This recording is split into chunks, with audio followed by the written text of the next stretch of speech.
Televizyiinii jira dhaggeeffattoota keenya waancaa addunyaatiin Biraazil dorgomichaan ala taateetii kan ishee jirtu.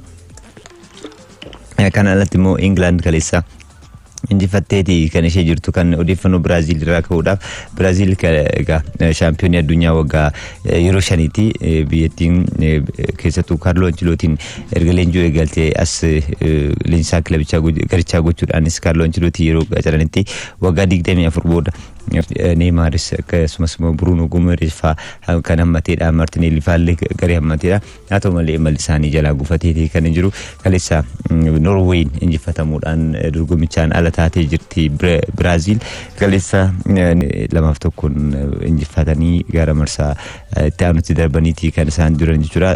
Erling Haaland daqiiqaa 90 erga galcheen booddee rukuttaan peenaaltii Biraaziliif kennameefii ture rukuttaan peenaaltii lammaffaa jechuudha.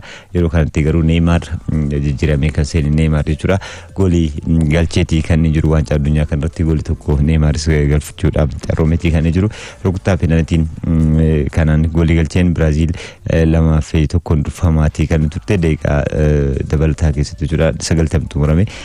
Taphachis injifannoo Norway 2-1 waancaa kana fudhachuudhaaf murkii taatee keessaa kanaan alatti kaleessuma kaleessa halkan sa'aatii 9 irratti jechuudha England fi Meksikoon murkiin waliin taasisaniin keessattuu deeggartoonni Meksikoo England dhiibbaa keessa seensuudhaaf taphoota guyyoota darbanii hojiilee garaagaraa hojjechaa turuun isaanii kan yaadatamudha. Haa ta'u malee kaleessa England milkoofteetii kan jirtu tapha kanarratti illee kaardiin diimaan Englandiif kennamee taphataa tokko dhabuudhaan taphattoota 10 taphachuuf kan isheen dirqamte akkasumas immoo rukuttaan peenaalitii kan kennames taatee kaleessa mudate keessaa tapha kanarratti egaa England waggaa 40 booda gara stadiumii Azteca deebuudhaan Mexico Citytti kan isheen taphatte 1986 Hand of the God kan jedhamu gooliin Argentinaan 1-0 England injifatte irratti Maradonaan harkaan tuquudhaan gooliin galchee kan yaadatamudha. Seenaa stadiumii Azteca kana keessatti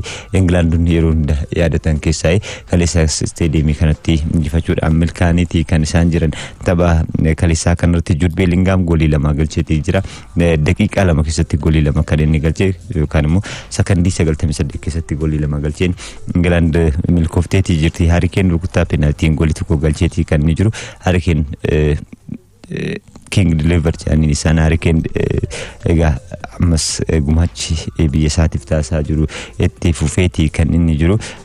Koolnis fi akkasumas Raul Jimenez gama Meksikootiin taphattoota goolii galchanidha.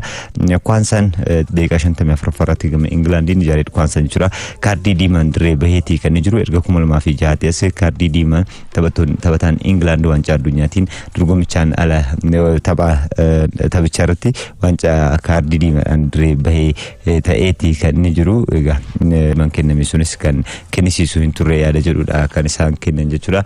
Egaa haala kanaanis Meksikoon England milkoofteetii kan isheen jirtu keessattuu 1966 waancaa addunyaa erga fudhattee booda England waancaa addunyaa fudhattee hin beektu. Bara kana egaa Thomas Tuchel jalatti milkaa'uudhaaf murkii cimaa garee taasisaa jirudha. King Modas biyya isaatiif taasisu kan eegamudha jechuudha. Kanaaf England Harry Kane gargaaramtee fuulduraafis egaa murkii isheen taasistu kan eegamudha. Keessattuu taphatti aanuun biyyoonni kunneen jechuun biyyi kun jechuudha Meksikoo injifachuudhaan kan dabarte England Norway waliin kan isheen taphattu. Norweyin immoo taphataa sarara fuulduraa Manchester City Erling Haaland kan kaleessa Biraazil irratti goolii galchee biyya durfamuudha sarara fuulduraa isaa.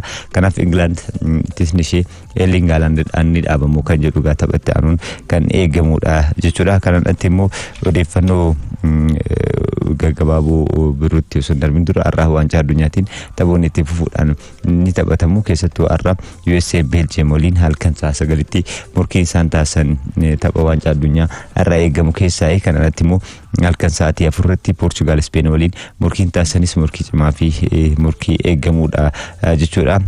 Keessattuu Portugal Cristiano Ronaldoon waancaa addunyaa kun isaaf kan dhumaatii kan jedhamaatii kan jiru. Tapha kanarratti yoo Spain kan injifataman ta'e dorgommiin chaan ala ta'uu kan danda'u waan ta'eef egaa akkasumas immoo Spain biyyoota tilmaamni waancaa kennameef keessaa kanaaf halkan sa'aatii 4 irratti Portugal fi Spain morkiin waliin taasisan kan eegamudha. Tapha USA fi Belgium wal qabate taphataan USA Folariin Balagun egaa tapha darbeen kaardii diimaan reebuun isaanii argama. Haa ta'u malee kaardiin diimaa sanaan tapha har'aa kan ni taphata jedhameeti kan jiru maaliif seera FIFA dambii FIFA lakkoofsa 27tiin dambii haaraa ba'een jechuudha. Taphataan kaardii diimaan reebee taphatti aanuun kallattiidhaan akka hin taphanne kan ittisuun haqama wal qabateeti. FIFAn waggaa tokko keessatti adabbiin kun jira ooluu akka danda'u kan ibse. Donald Trumpis kana murtee FIFA kana galateeffatanii waan gaarii kan hojjete jedhaniiti kan isaan turani.